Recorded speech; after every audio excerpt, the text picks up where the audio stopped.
are one. We are one. We are one. We are one. We are one. We are one. We are one. We are one. We are one. We are one. We are one. We are one. We are one. We are one. We are one. We are one. We are one. We are one. We are one. Nation to nation, we are one.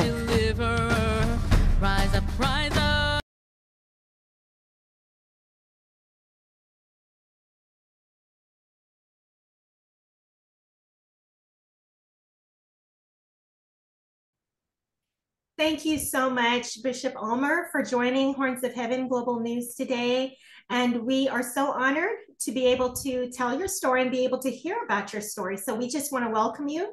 And also, if you can just start by telling us a little bit about you. My name is Almer Maramba Kalihan. I'm a founder of the Kingdom Builders Ministry in the Philippines. My title is I am a bishop. I have a pastors under my ministry, and I have a churches under my ministry too. I am married with only one wife, and we have two kids, but the elder is about 24 years old, and the second one is 16 years old. I'm planted many churches in different provinces, mostly in the tribal area, because I saw in my physical eyes that most of the people or the laborer are not going to the mountains to plant churches, but God put me a passion that I'm going to the mountain, preaching the gospel and putting the churches, and I equip pastors also, or people that going to be pastored of the churches to the tribal area. Actually, we call it tribal because people are called tribes living in the mountains.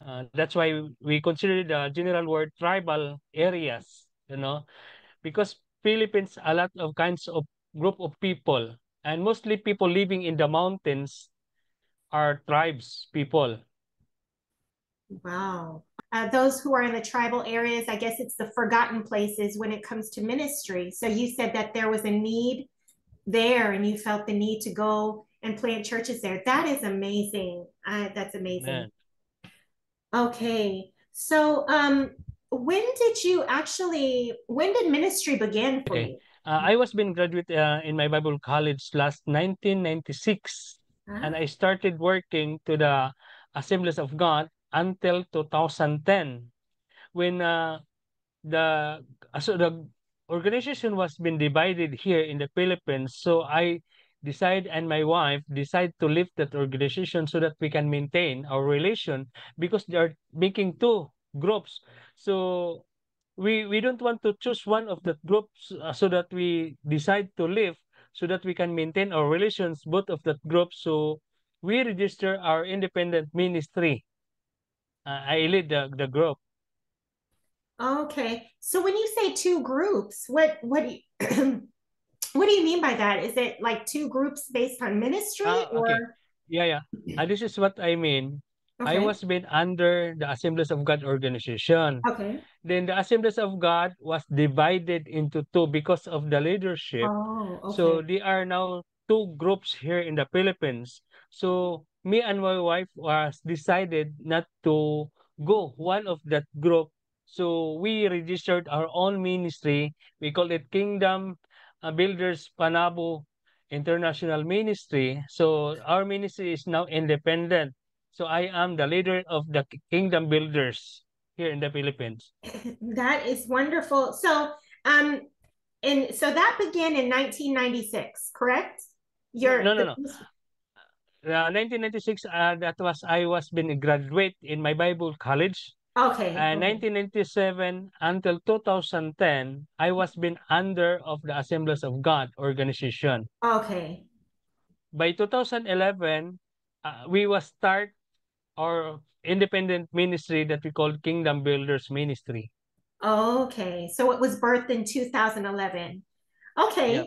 That is great. Kingdom Builders of Panabo International Inc. So tell me a little bit about that name. Where did that come from? Why did you decide to call it that? Was there a story behind it? I was praying to the Lord, and I was asking the Lord what the name of the ministry that I'm going to register to the Security Exchange Commission here in the Philippines. And then, as for me, we live by faith.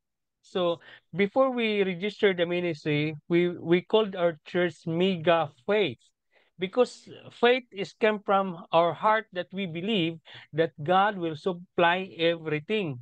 Amen.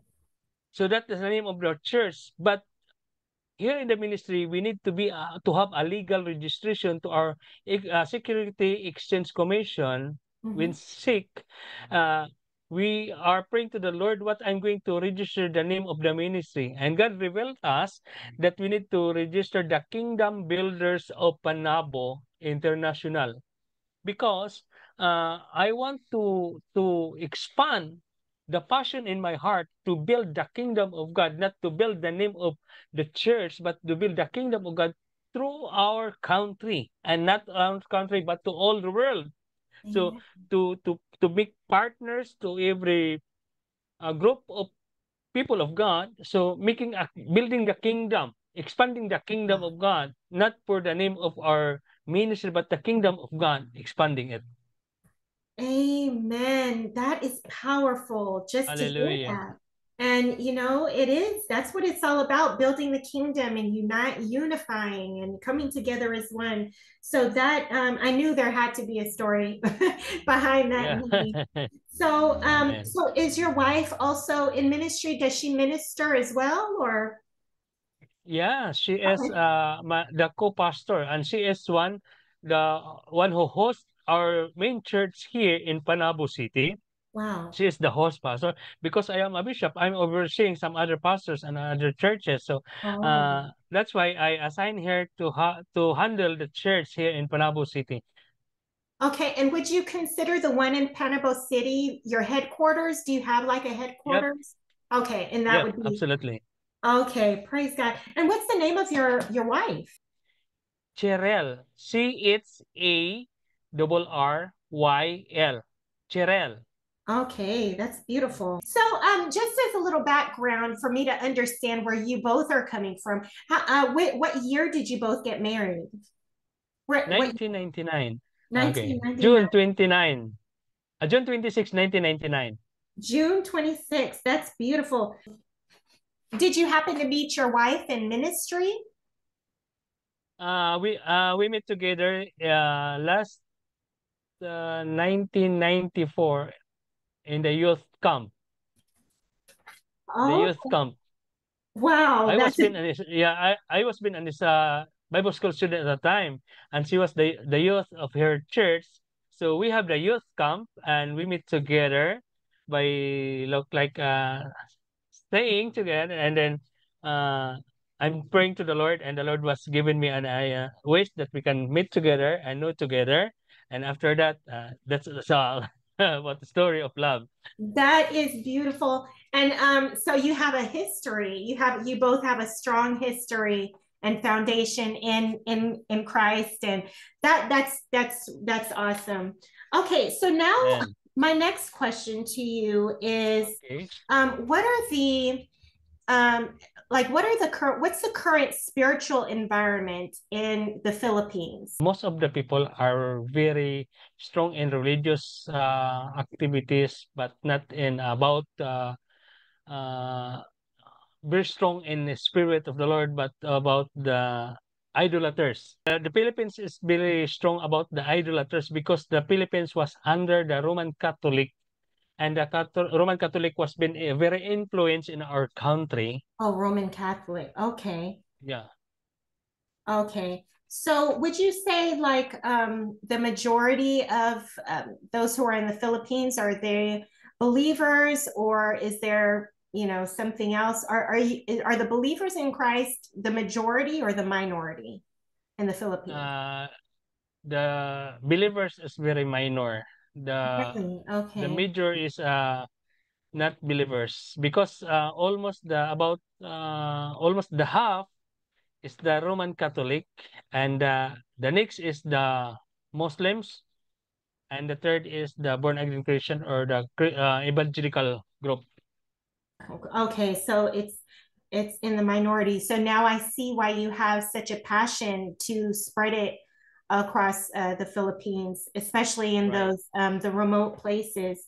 So tell me a little bit about the experiences in the mountains. So when you said that you felt like you had to take it up there, what did you exactly do? How did you make way, and did they welcome it? Because you said that half is Roman Catholic, then you have the Muslims. So what was their faith up there, and how did you break through that, if there was a need to break through, or did they just welcome you with open arms?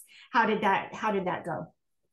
Actually, first thing that we do with my team, Okay. we are conducting prayer and fasting first Okay. before we go to the mountain, and then after that, we are asking the Lord for the provision, because if we go to the mountain, it's not easy. Sometimes we walk around 6 hours walking, going up, 6 to 8 hours going up, not riding anything because it's hills, and then just use your feet to walk, climbing, Wow. and yeah, and carrying some sardines, noodles, because if you go to the mountain bringing some stops and you can give them offering, they are welcoming you, they are appreciated your kindness, and they saw from their eyes that you are caring for them. So if you can bring something and offer to them, they don't doubt to accept you. They welcome you to their village. So when you began to speak to them about friendly story or friendly attitude, they will easy to welcome. But before we that, I'm studying about their language, studying their culture, so that if we can go there, I'm not ignorant about their culture and their languages, and how to we call took with them. So that's why we have a lot of studies before we get, and as at the time I was been often to go there, I know their culture. So what we did is, in every time we go, I brought some noodles, canned goods, That's the best way to offer them. And if they saw that you're carrying, they will ask you that they will carry, and uh, they saw that you are tired to walk, they are asking you to ride their horse. So yeah, the offerings, so you ride a horse, and you like the friends going to the mountain, you know what? And then starting sharing about Jesus, and we have a lot also experience that we encountered the witchcrafts in the mountain, because they are exercising some witch activities. So we encountered that kind of powers, but already ourselves are prepared, because we have prayer and fasting in our main church before we go. So we Yeah. are already equipped by spiritual power of the Holy Spirit, you know Hallelujah. Woo. so Yes. when we go there, God used us to perform a miracle, laying hands to the sick people, and the people instantly healed. Some are blind, some are deaf, and some are crippled. They can stand, and they can walk, and they can praising the Lord. So when they saw the miracle, when you are going to the mountain, they don't doubt to accept you, and to listen what you are saying about them, about the Lord. So sometimes we cannot refuse. I'm trying to refuse them, because sometimes when the crowd see the great happening and the miracle, healing the sick, sometimes are trying to kneeling down you, and they are worshiping you. I said, no, no, no, I'm not a God. Yeah. They're making you an idols. That's the people in the mountains, because lack of education. So Oh, what they saw, they believe that it is uncommon to them. So they believe if you can perform a miracle, they believe that you are God. oh, so they think it's Yeah. you and they don't realize. So that you said due to the lack of Yeah. education. Okay. Yeah. And so when that happens, you said, no, it's God. And Yeah, So that yeah. gives the opportunity to teach more about Amen. Jesus Christ. So that's awesome. I did Glory not to know God. that. And I didn't even realize, I didn't put two and two together that they speak other languages in a different culture. I thought it was all, the same, but so so that's wisdom. The Lord has you study about the culture Yes. beforehand. So as far as the language is concerned, it's a different language that they speak up there. Yeah. Yeah. And In the Philippines, we have more than 200 languages. really, Yep. oh, I'm blown away. I don't know how to But I keep. can speak a little. I can speak a little that one. Not all the language in the Philippines that I know, but I'm still studying right now. And because I want to reach out, the people are not yet reached out about the gospel. That's why I'm just trying to learn more. I'm just praying to the Lord because I want to go to other places and I want to learn their language because it is very different the language we have here in the Philippines, about more than 200 languages. If you can go to the other province, to other places, it's different languages they are talking about. You don't understand what they're saying. So that's why if I go to that region or that province, I must go first to the down or the what you call the public area in that village so that I can study the language. Oh wow! So wow.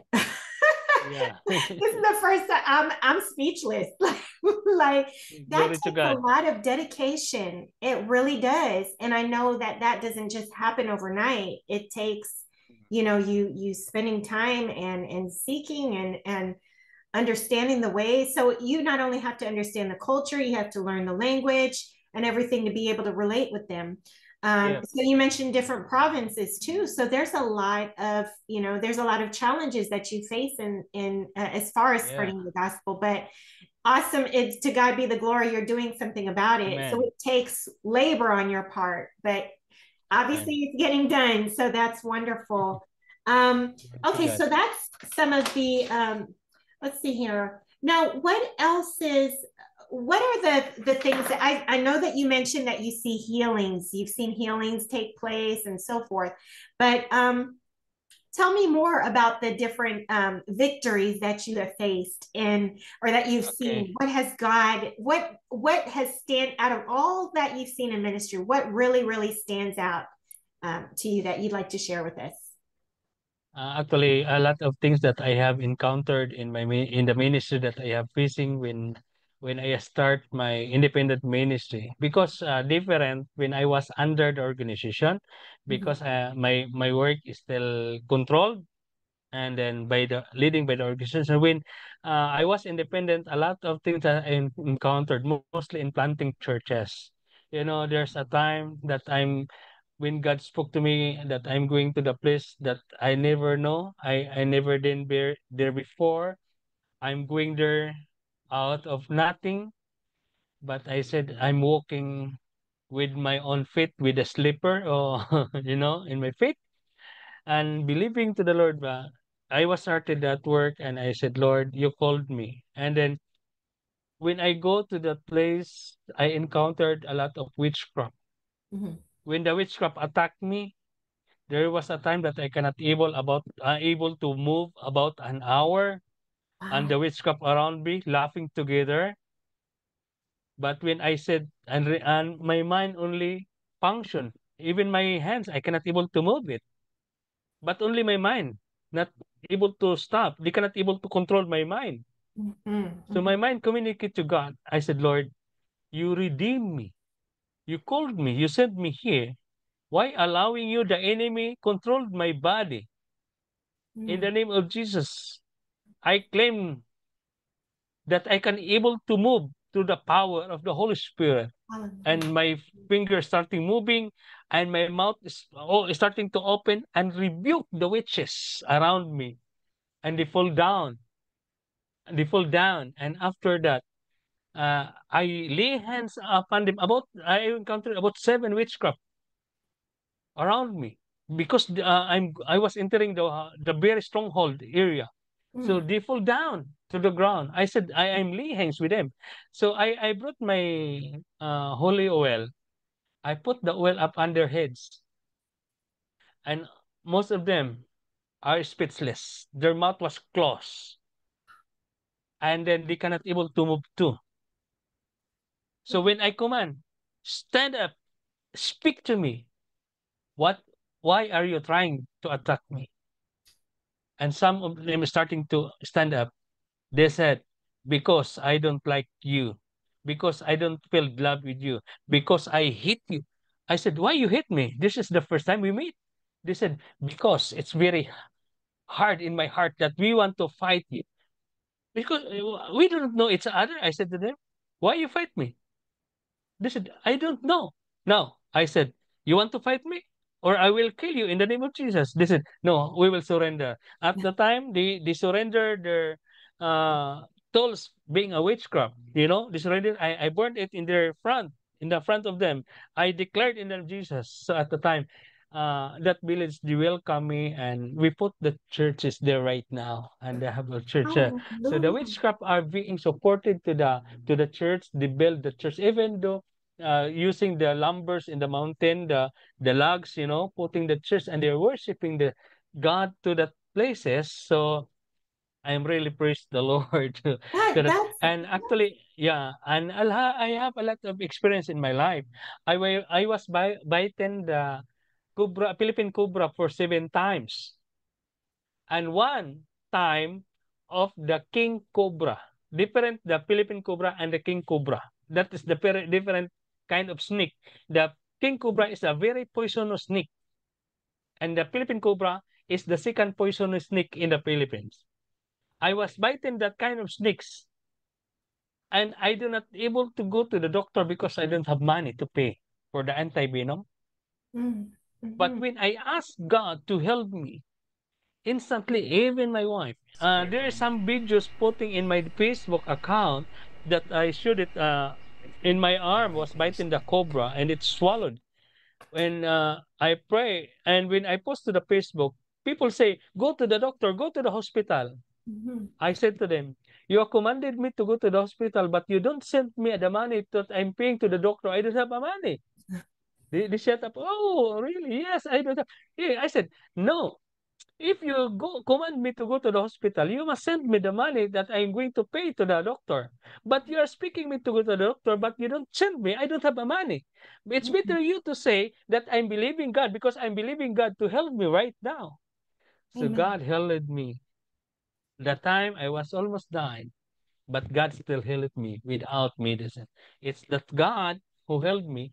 That's why our faith, even my wife say, our faith is important because only God can solve everything. And that this is my story in my life, because when I was young, I was a kid about 9 years old. I was rejected to my family because I was grown to my grandmother. When my grandmother died, my siblings was rejected me. They don't allow me to enter the house of my parents. So I was trying living to the streets, living independently, asking my somebody to feed me in the streets. So when I was growing up, I was influenced of drugs. I was influenced of gambling. Everything bad things I was influenced. So I become a gang leader. I become a drug addict. When I was 17 years old, I was been sick, a very ill, a very because somebody took me to the hospital and the doctor refused me to accept. And the doctor said, I just live only for about 2 weeks. So they called my mom to pick up me to the hospital, and my mom took me to their house and put me in a small room, waiting the time that was doctor said that I'm going to die about the 2 weeks. So there is someone coming to our house, observing the young people, because my older sister is a pastor, a youth pastor of the church. So she has the youth in the church was visiting to the house every day, observing about me, and they don't come to my room for about 1 week. He said to me after 1 week observing, Almer, I am here every day for about a week. I'm observing if you have a friends or gang member because you are a gang leader, he told me. Because I am a gang leader, he told me, I am observing the gang members didn't come to visit you here. So your friend is not good here in this world. But if you believe me, I will give you a real friend, a friend that will heal you, a friend will help you, a friend will not leave you. At the time, I need someone to talk. At the time, I need someone to speak with me because I'm still alone in the room and I'm hopeless. He said to me, "Do you want to accept this friend?" At the time, I need it. I said yes, accepting, but still not doing what he's saying. But the only thing that I want is I want to have friend. Yes, I said. He said. I said to him, so okay, now let me pray for you, and then after that, I will give you a friend. So he's starting to pray for me, and telling me about Jesus, become a real friend. So I accepted Jesus at the time, a friend, as a Lord and Savior and doctor. So because at the time, even a spoon, I cannot able to feed myself using the spoon. I didn't have any strength because I was influenced of drugs at the time. I am dying. So So it was the drugs that was killing you at the time? It was, what was it, overdose, or what was the yeah, something like that. Something like that. Oh, Something like okay. that. Okay. So And you were still at the time, 17, right? yeah. 17 years old. So yeah. Okay. So at the time, I said, okay, I need a friend. So I'm praying with him. I am following what he's praying to me and accepting what he said to me. After 2 days, I was able to sit down to the bed. And I called my mom. I am asking foods because I'm hungry. So at the time, my mom was wondering. He said, you are healed. You are healed. My mom was so happy. You know what? She was so happy. So after that, to make the story short, I was been held. And I go back to the gang. I said to them, starting from now on, I will not become your leader. I will leave. I want to go to the church. So you please, I know that our roles. If somebody will leave to our group, you will try to attack. But don't try to attack me because you know who I am. I'm just trying to tell them who I am so that they will attack me. So don't try to attack me. Even I leave the group. So now I asking anybody who wants to go with me. And some almost the half of the gang members are going with me.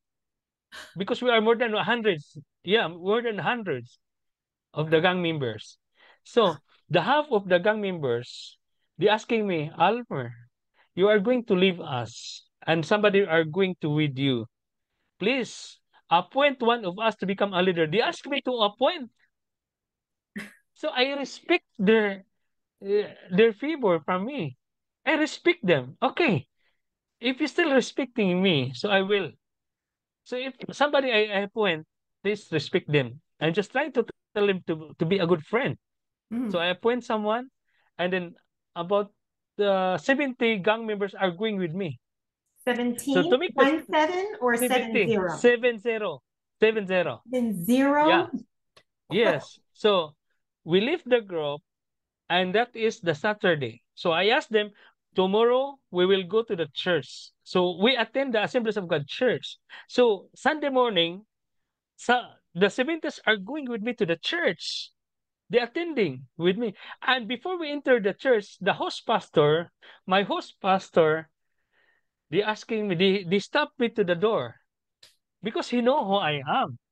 Because my sister was the youth pastor of the church. Yes, yes. So they know who I am.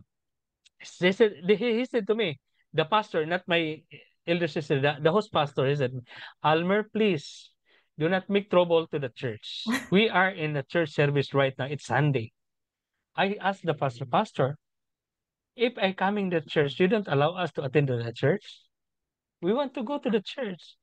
He said, no, don't go to the church. Inside the church, you're making trouble. I said, no.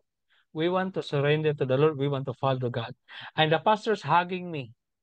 But he said, Almer, I will put you with your team to the balcony because we have the balcony of the church. Mhm. So some young people and other church members in the balcony, he asked to go down and we allow us to go to the balcony. So they think that we are making trouble, but the Holy Spirit was moving us in the church. Yes, yes. Some of the young members are surrendering to the Lord. And now, praise God, I heard that the 7 of my gang members have become a pastors. Praise God. Yeah. So Look at that is the story. And then when I served to God, I become starting to close to my parents and my siblings. I asked them to, because I have a dream. And the dream was, I heard the audible voice. God said, Almer, I want to use you. Go. I want to use you. That's the word from God I heard. At the time, I'm still innocent about God, even though I received Him. But I heard Him. Go. I will use you. So I decided to go to the Bible school because there is one student of the Bible in the church, the Bible school students talking me about the Bible school. I asked him, is your Bible school? I figure out the entire campus of Bible school because our Bible school is the octagon design of the building. So, but I was never been there, but I saw in my dreams. I said to him, your Bible school is the octagon, and there is a swimming pool inside, and this is the wall of the fence that's building, and then there's a plants, the big trees, mango trees, something like this. I described everything. He said, why did you know that? Have you been there? And I said, no, I saw my dreams. Wow. So, to make the story short, I asked permission to my father that I'm going to Bible school. When I asked permission to my father, he said to me, I want you to do my desire that I'm going to finish my study about civil engineer, but I was not able to finish. I want you to go that course. I said no. He was disappointed me. He said to me, if you go that place, find a ways that you can support yourself. I will not help you even a single bill of money. Find your ways. But that Bible school is very far from our home. It takes about travel 2 days by boat and ship, you know. Wow. It's another island. But I said, okay, I have my my goal to my heart that I'm going to the God's calling in my life. So I decided, I said, okay, even you don't support me, but I will going. So the story making short, in the Bible school, my parents, they don't support me. They don't give me a money from my home to my transportation. Even my school materials, they don't support me. Even everything. So when I was in Bible school, the Bible school, all my teachers are from Oklahoma. Oklahoma, They are, oh, in yeah, the wow. yeah. My teachers are English, American. Oh. So in my first year, because I don't have a good studies in high school, almost a year I don't understand in English. What are the lessons? What they are thinking about the school? So it's look funny. I said, Lord, you called me here. What I'm going to do? I don't understand what they are saying about. Yeah. Wow. It's a very fun. So you know what? I'm praying to the Lord, please help me. And the Holy Spirit dictate me.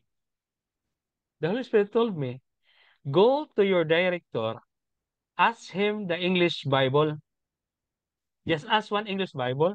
Because your Bible is a Cebuano, my own language, Cebuano. Cebuano? So the Holy Spirit told, okay. Cebuano.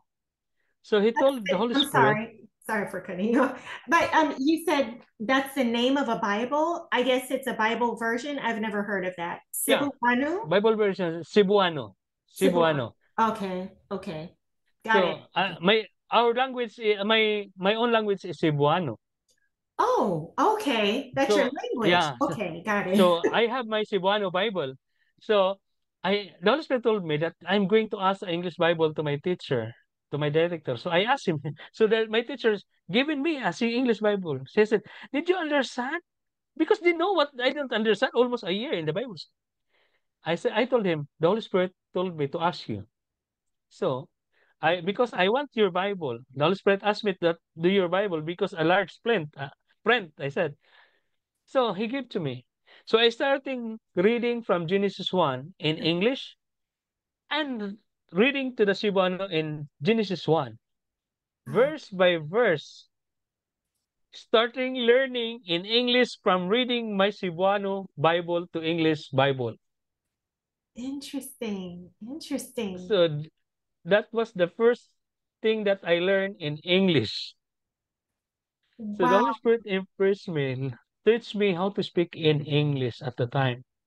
But there's something very sad story. For Yeah. almost 4 months in the Bible school, we are self-supporting.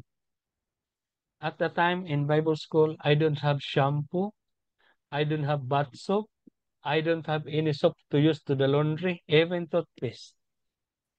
And the whole 4 months, I'm going to wake up very early in the morning because I'm going to the bathroom, taking shower. We don't have anything to use. When we take our breakfast, I eat first fast so that I can going down to the kitchen, whatever, to the bathroom. I wash my fish and teeth because I don't have a toothpaste to use for the toothbrush.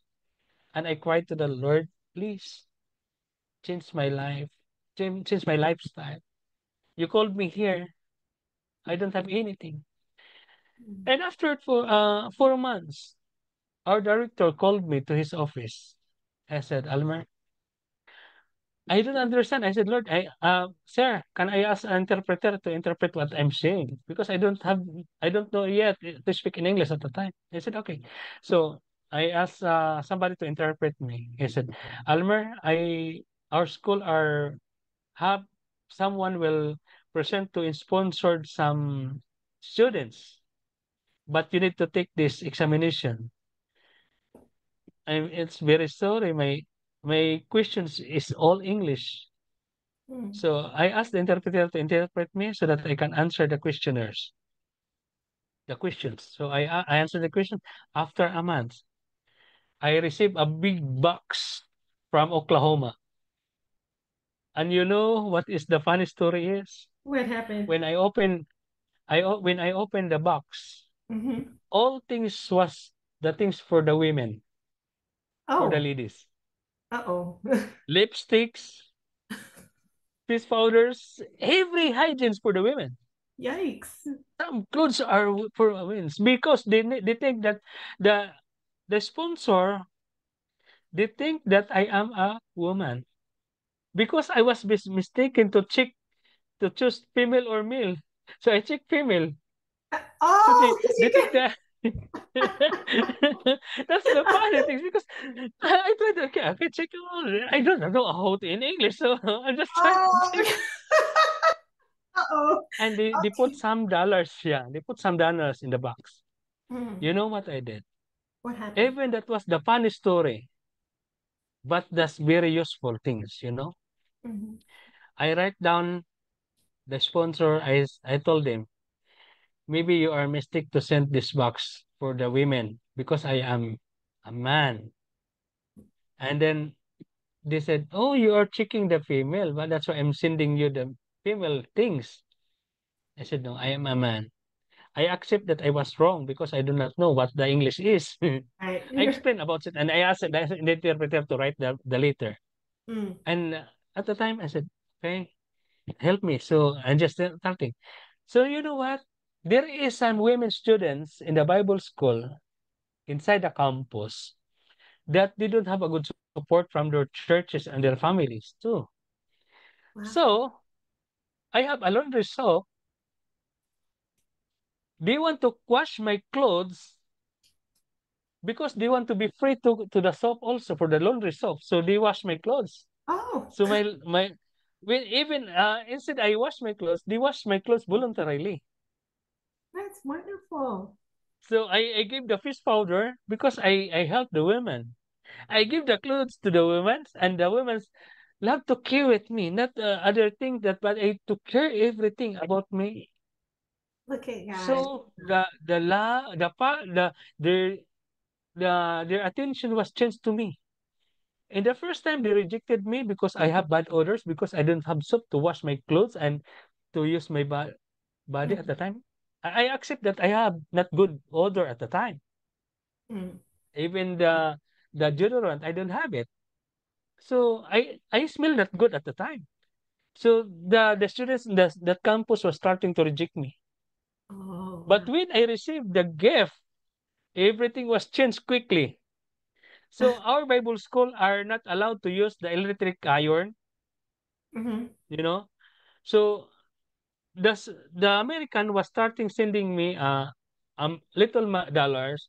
So I have a money at the time, so I can able to buy the charcoal for using the charcoal flat iron. Did you know that? No, I didn't know The, that. That's why I was going to that is ask the you. yeah, that is the old flat iron putting the charcoal inside. Wow. So I can buy the charcoal for the ironing my clothes. So there's a lot of iron still there to flat iron the clothes of the women. So that's why they volunteer me to flat iron my clothes so that they will flat iron their clothes too. They don't spend their own money. So Yes, yes. everything was changed in my life at the time. And after another month, my sponsor from Oklahoma is starting sending for my needs, the clothes and some a little dollars every month. So until I was graduate in the Bible school, God was working in my life. So I sing praising the Lord for everything. So That that is my story. That's a powerful story. I'm Glory to God. captivated. I mean, you had humble beginnings, but from even with that, with Bible study, I mean, with you being in the Bible school and not having, the accessories that you need to clean, but you Yeah, still push through, even though you had rejection due to that, but you still push yeah, through, which goes back to you in ministry and, the different things you have to go through, like with the mountains and incorporate feeling having to go through that whole witchcraft thing, but you still push through. So the Lord, yeah. you persevere, and that is very admirable. So no wonder why the Lord chose you to be Amen. who you are today, and you've been effective in so many different lives from what I see. My ultimate goal Yes. of God's given me the calling is to train more leaders to work with me to establish the kingdom of God to our nation and to the global. I want to train more. But at this time, I'm praying that God will provide for the training center and facilities so that I can train. I have I was starting training young people last 2012 to 2018, but I was stopped because our resources was not able to supply because I was trained mostly the tribe people. So they come to to the city. So they cannot able also to supply for their own because they're leaving from other provinces to come with me. Mhm. So we need to give them free foods and free lodging. But I was stopped at this moment because the resources is not able to meet for that goal. So, but I'm still praying to God that God will open doors for this goal so that I can continue to equip because I saw a lot of people are not yet here and are not yet come to the Lord. So if lack of people to tell them, lack of people to be trained, no Mm. one can train them too. No one can care them too. So that's my goal is to have more leaders to be trained Amen. for the harvest. Amen. What is your lasting word that you would like to share with us? I encourage the people who are listening, watching, or reading my testimony. I hope you will be blessed. And this is the way that he can encourage you that don't lose your hope. Believe in God. Believe the Lord who chose you, who called you. And I know some other books that I was read that there's a lot of even pastors are surrender their lives they gave up to the ministry because they are discouraged because of nothing can supply their needs. But remember, you are not choosing God, but God choosing you. God choosing us. We're not choosing God. God choosing us. God calling us. This is the very important message, that we are not choosing God. God picking up us to the hostile world into the new life. There is a newness in our lives. And this is the word of the Lord in 2 Corinthians chapter 5, verse 17. When we are in Christ, we are new creature. When we say we are new creature, we are separated what we are before. We are separated from the world, and we are putting into the foundation of the promise of God. So everything, sometimes we face of emptiness. Remember, God owns everything because He is the owner of the world. He is the owner of the universe. What are the things in the universe? It is owned by God. But let your heart be not troubled according to His word in John 14:1. Believe in God and believe also in Jesus. So now, I hope you are blessed, but I encourage you, if you want to experience my experience here in the Philippines, you are welcome to our ministry, Kingdom Builders of Panabo International Ministry. And thank you so much, Reverend, for giving me the opportunity to share it, that I'm going to be a blessing for the people around the world. God bless and thank you.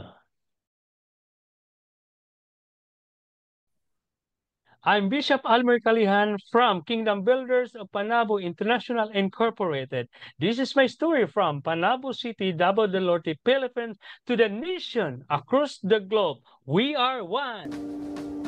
We are one. We are one. We are one. We are one. Nation to nation, we are